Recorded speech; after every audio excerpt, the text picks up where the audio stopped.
BB for Hodie, Black family, Hotep, and race first. This is Bob M. Hotep coming back to you again with this quick message from the School of Urban Philosophy. It is my intent to bring a high-powered message to our people as much as possible. Today, I want to talk about fatherhood. So this message is strictly for Black fathers. And my reason for wanting to talk about Black fathers is because, number one, there isn't enough conversation about Black fathers and the beauty of Black fathers. Before I go further, let me say this up front, because oftentimes when we have these discussions, the recipients of the message tends to receive the message from a place of hurt. And so they may hear me talking about Black fathers and start thinking about, some hurt that they're experiencing. The first thing we do, all Black fathers no good, Black fathers. So let me clarify what I mean. When I say Black fathers, I'm not talking about someone who played a part in bringing a child into the world, but didn't step up to the plate and execute his responsibility. So I'm not referring to that individual. That person is not classified by my standards as being a Black father. He played a part in bringing a child into the world. So that's not this discussion that I'm having today. The discussion that I'm having today is specifically for Black fathers, meaning Black men who have been responsible in the lives of their children, who have been responsible. By that, I mean, who have stood up to the plate and executed the duty of fatherhood, a supreme position that's underrated. Fatherhood is a supreme position and it's highly underrated. So I wanted to come talk about that today. So the first thing I want to say about the Black fathers out there is happy father existence, not Father's Day. Happy father's existence.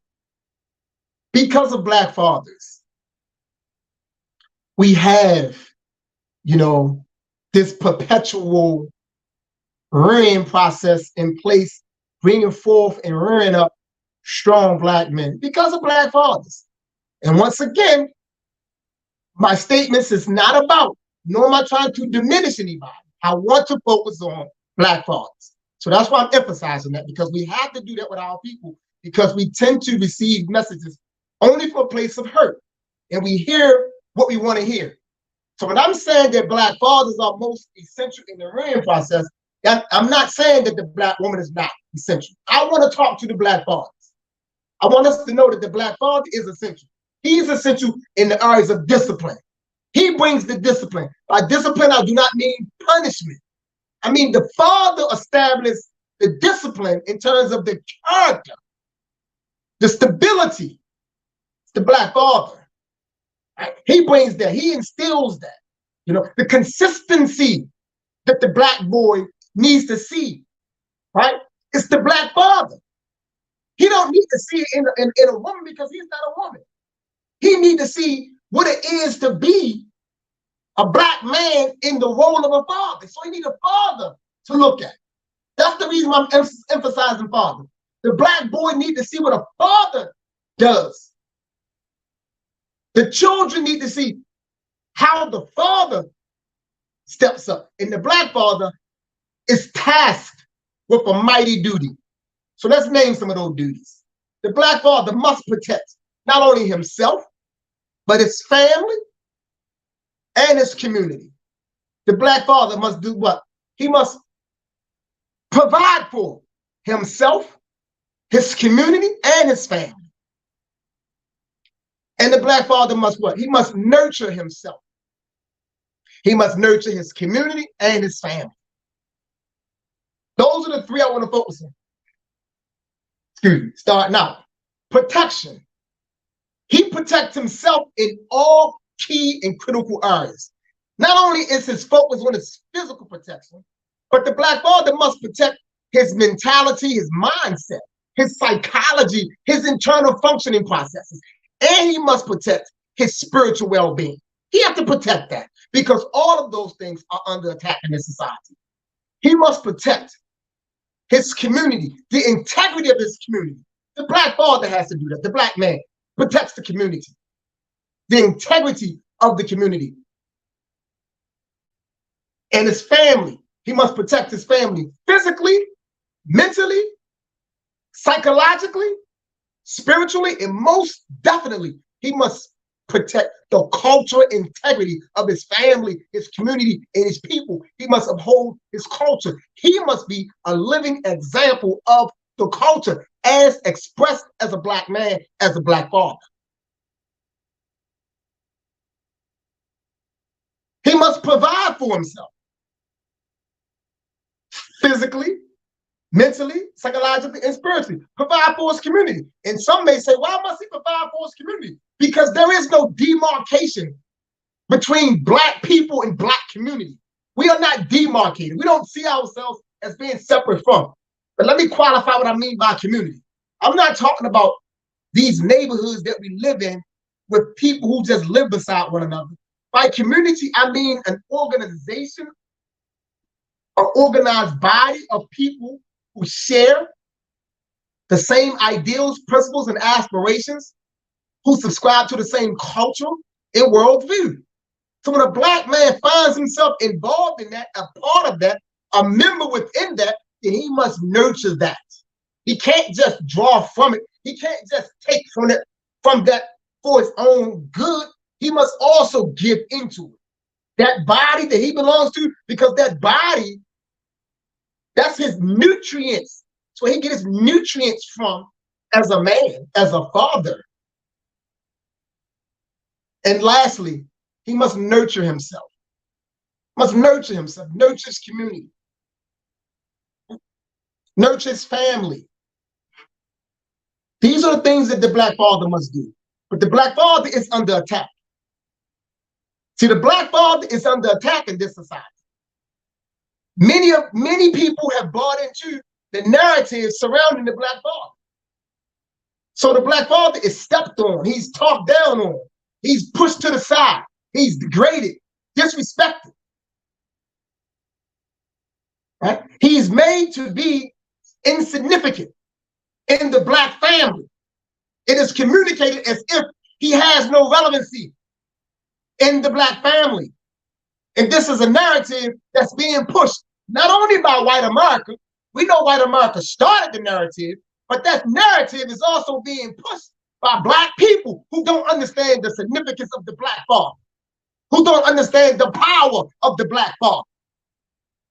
So I'm here today to talk to the black father, to tell the black father, you are necessary, black father. You are a foundation of stability in your family, black father. You are a beacon of discipline in your family, black father. You are a guiding light in your family. You are a visionary in your family and the community. So regardless of whatever the narrative that's being pushed about you, the incorrect narrative, you need to know who you are and stand in that truth about what it means to be a black father. To be a black father is to be a leader because you hold what? A supreme position, fatherhood. So to be a black father is to know that you're a black leader within your family. Now, by leader, it doesn't mean that others are subordinate to you. It doesn't mean that others are insignificant within the family. I'm saying that your role is to lead, to be a leader in your own light, to show your children what it is to be a man of honor, discipline, vision, and integrity. Those are leadership characteristics.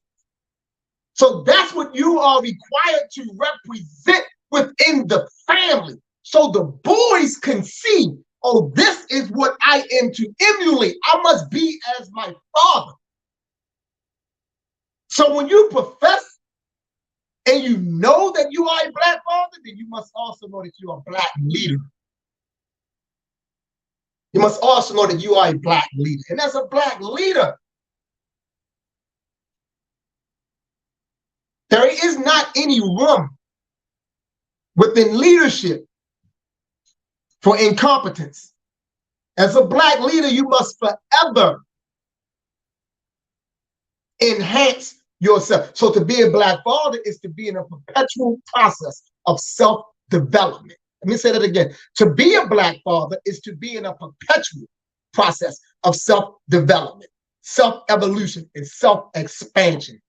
You must forever engage yourself in transforming yourself to be a better you every single day so you can show up better for your family. Your task is to create a standard of excellence for your boys to aspire to. Because remember, in this book here, African Manhood in the 21st Century, which is my book, I explained that manhood is an aspiration. But the thing that we aspire to must be demonstrated and modeled by other men. So the Black father becomes the model for his boys within his house, so his boys know what to aspire to. They must aspire to be as he is, a beacon of discipline, a model of excellence, a clear example of integrity. That's what Black fatherhood is about. Showing the way, being involved in the development. Now, what must you do for your children as a Black father? Let's get some things clear here. Black fathers do not need to beat on their children. There's no need to beat on your child. Now, my statement is not meant to critique anyone who feel a need, to beat the children. All right? If that's your thing for now, cool. But let me help you understand something. When you have a child, if you rear the child and bring the child into a system of structure, order, and routine and discipline and lead by discipline, there's never a need to beat the child. If you bring the child into structure, the child over time will adapt and conform to structure. When we have children with no vision, no structure, and no routine, then yes, the child is going to act unruly, constantly, and it gets out of control, it gets out of hand. And at some point, you feel a need to exert yourself to bring the child back into control, and that's how we get into the area of beating children. I have two young boys, one of them 10, one of them 6. I've never put my hands on them a day in my life. I've never beaten them. I don't have to beat them. I made sure me and my wife, we made sure that they understood structure and discipline early on, and I modeled it for them. I modeled discipline for them. I showed them this is how men are supposed to conduct themselves, and I consistently remind them of that. Although you are a boy, you must become a man, and it's my duty as your father to get you to manhood. So I'm going to show you what men do and what men do not do. You don't do what men don't do. You do what your father do, and I'm going to show you manhood. So coming through manhood is how you get to fatherhood. Manhood is also a distinct office that we must, at some point in our lives as young boys, occupy. At some point, young boys must occupy the office of manhood. And then from manhood, they must go on to occupy the office of fatherhood, to rear up other children. So you don't beat them. You don't have to beat your child. You don't have to use profanity with your child. Protect your child innocence. Don't allow your child to sit around and watch adult TV shows and listen to adult music. Don't do that, Black father. Don't think because your child is 1 year of age that listening to all that derogatory music with all that profanity, don't think that it's not having an impact upon his psyche. It is. And I know we like to put forth the argument that music doesn't impact anybody. That's a lie. That's the basis of music. The purpose of music is to elevate you. The purpose of music is to enter into you and inspire you in some capacity. That's what music is all about. So if you're listening to low vibration music, it's going to appeal to the lower vibrations within you. And if you have your child, your son and your daughter listening to negative, profanity, bad, low vibration music every day for the first 3 years of their lives, that's impacting them. It's your duty as a father to make sure that they're not listening to that, and make sure you convey that to anybody that you lead them up with them around. I don't let my child listen to this kind of music. And as a father, you have to be able to stand up and hold up to that. Don't take your child at 2 and 3 and 4 years old to the movie theater to watch movies that are made for adults. And you have to be careful with some of these PG movies nowadays that supposedly are for children. But anything PG-13, TV-14, rated R, your child shouldn't be sitting up in there watching that with you. They should not be exposed to it at 5, 6, 7, 8, 9, and 10. We have to be better Black fathers. We have to say, you know what? I'm not taking my son to see this. We have to do that. Protect the innocence of the child, right? In terms of their academics, we have to push the bar for their academics. We have to make sure our children are high-functioning children. High-functioning children. They should not be academically behind. If your child was 6, your child should already know how to read, write, do all the addition, subtraction, and they should know multiplication. They should be starting on division. Yes, at 6 years of age. You can teach them that. How do I know this? Because my 6-year-old knows multiplication. He's been taught multiplication. He reads very well. He writes. Addition and subtraction is nothing to him. He does multiplication, and currently he's working on division. So we have to set a standard for our children. The culture is what we have to live, because African culture is a living reality. It's dynamic. It's alive as an organism. And we have to ingest the culture so we can become the culture. So our children can see the culture through us.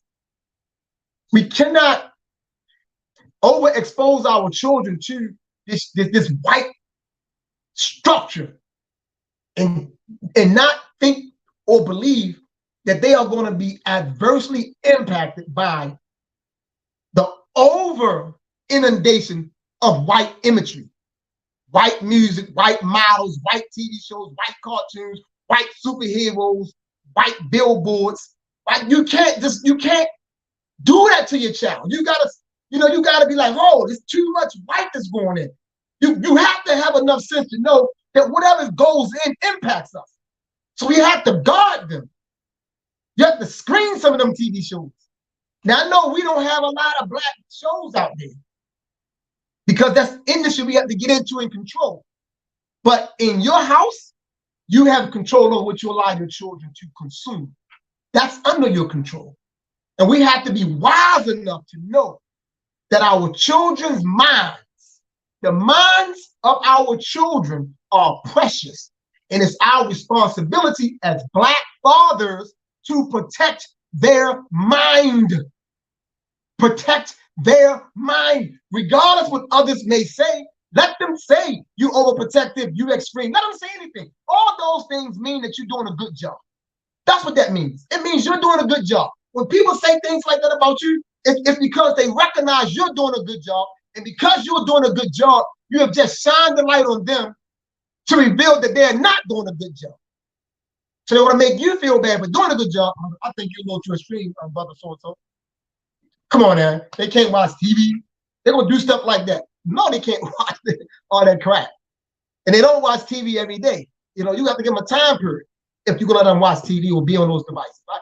Black fatherhood is about protecting, providing, and nurturing. We have to shape our children, go into our children and bring out all the genius that they come to the world with. But we can only do that when we truly understand and know our responsibilities as Black fathers.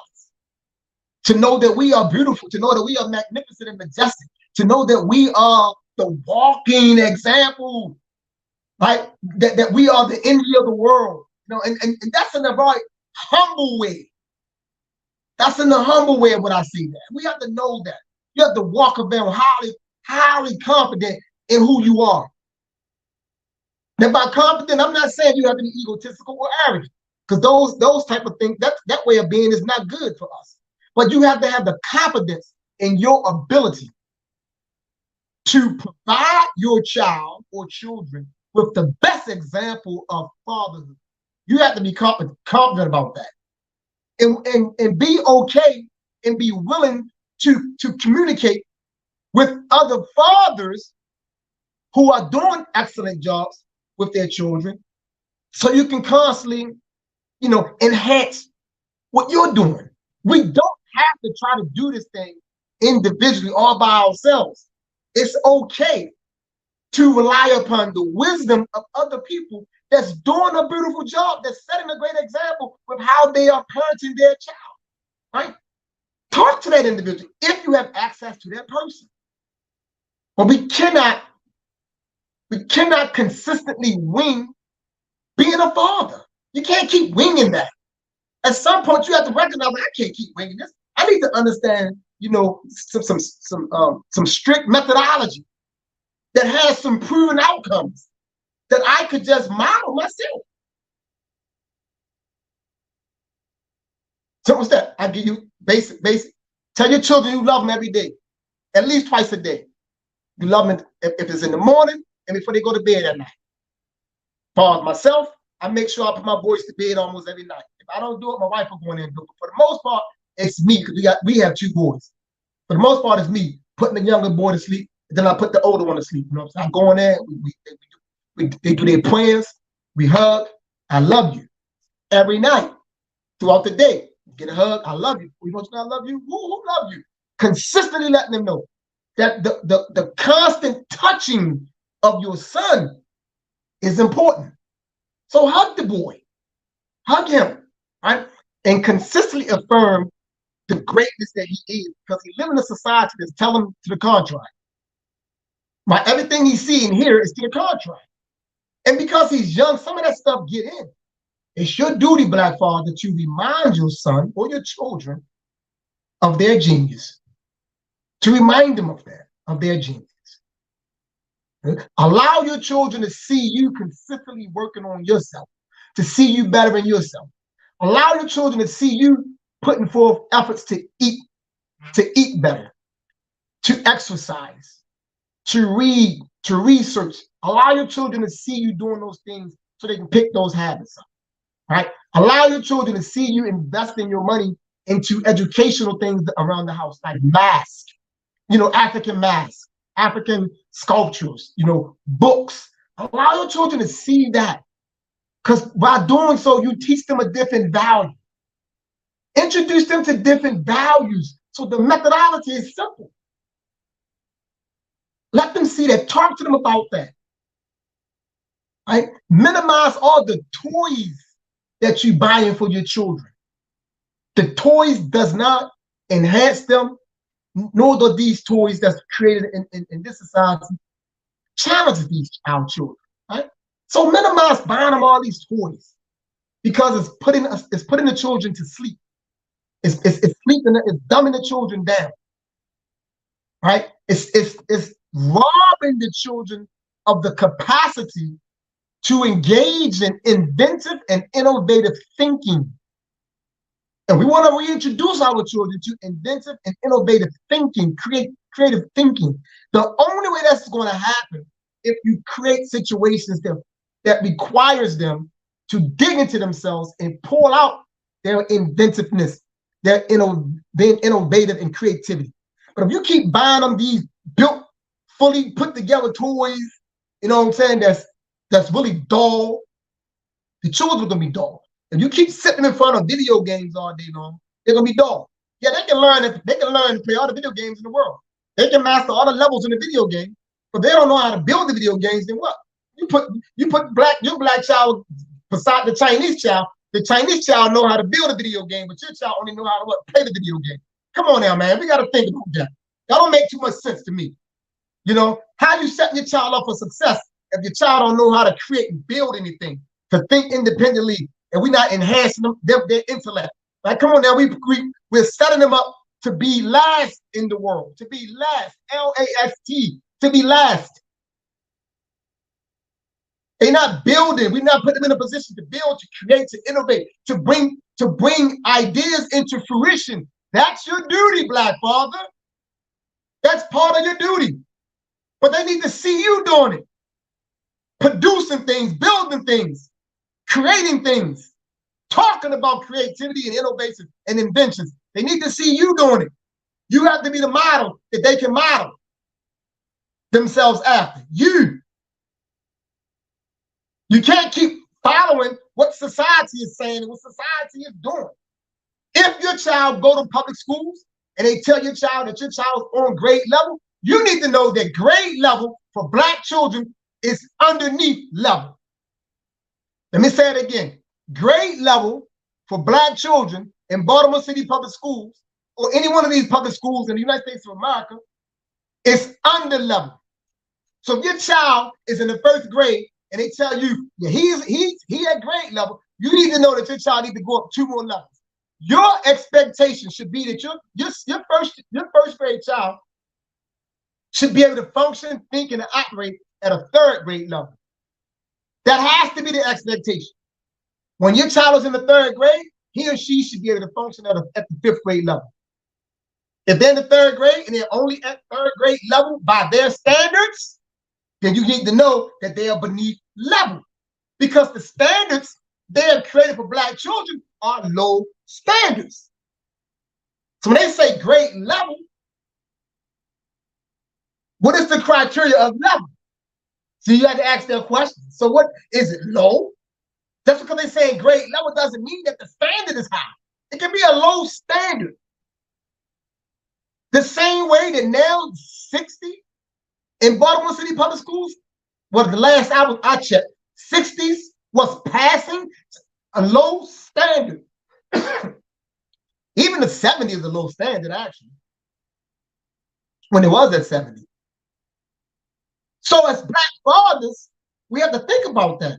Like, at what level do I want my child to function at within society? Low or high? Low level or high level? I submit to all my Black fathers that you should push for your child to function and operate at a high level. No Black child should be behind academically. Let me say that again.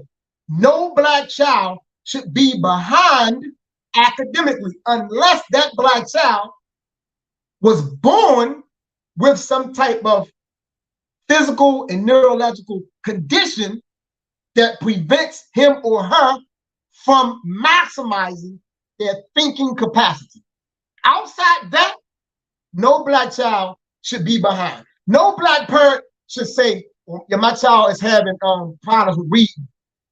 No Black parent should ever say that.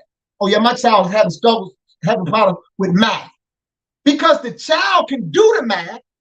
The reason why the child was having the issue with the math is because wherever the child was sent, to whomever to educate him or her, didn't do a good job.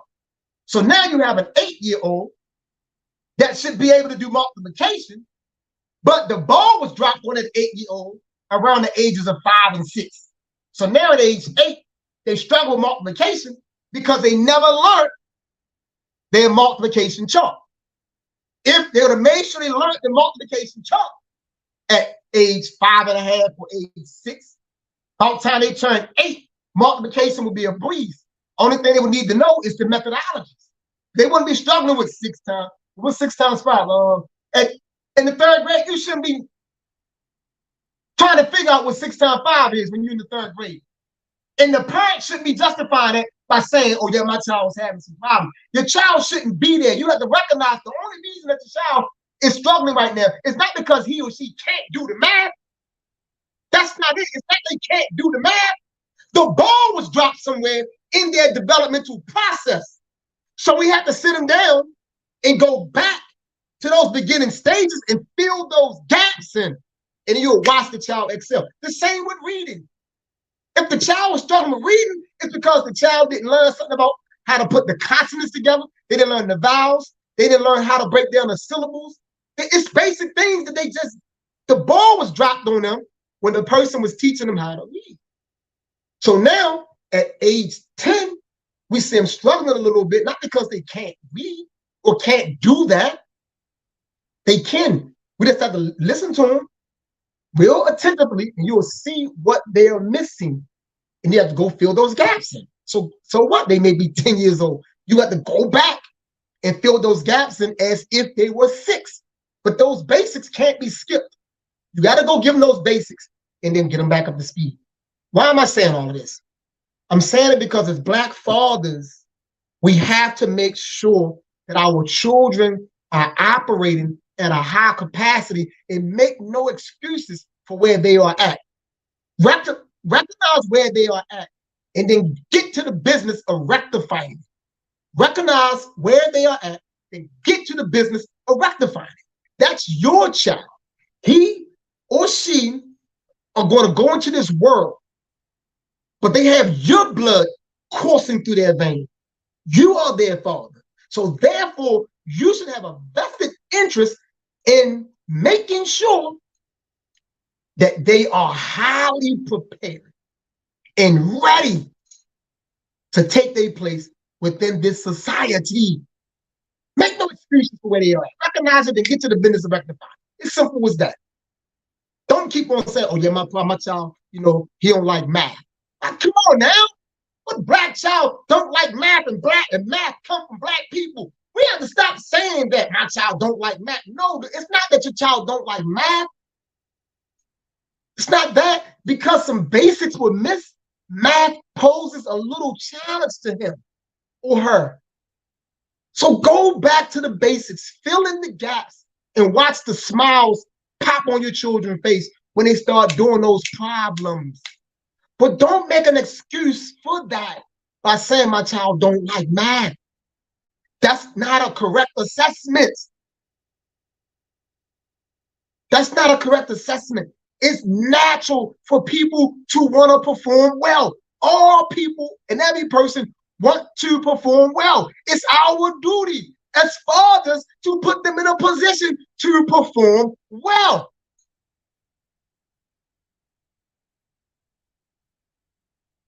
Black fathers, I don't want to stay too long today with my message to you, because keep in mind, I come to you because you are who you are. You are a supreme being, Black father. You are beauty manifested, Black father. You are the essence of magic, walking in the flesh, Black father. Embrace all that you are. Love all that you are. And transfer the best and the greatest of who you are to your children. Make sure you strive to do that every day, to transfer to your children the best and the greatest of who you are, Black father. And with that, I'm at to bring this episode of the School of Urban Philosophy to a close. As always, I appreciate all those who chimed in. But make sure you share this video. I'm quite sure it's useful to someone. If you have not liked my channel, please like the YouTube channel. Share the video, like the video, like the channel, do all those wonderful things so we can keep this channel going, so I can continue to bring forth high-powered and quality content that matters. I'm not here to bring a bunch of drama, try to entertain people. My channel is not about entertainment. It's about upliftment for Black people, high quality content. So let's get this out there. Let's share this video. And if you missed this video, please go back and watch it. It's only 30 minutes long, but I can guarantee you're going to enjoy the content. And with that, I'm going to say race first. As always, race first, and race first.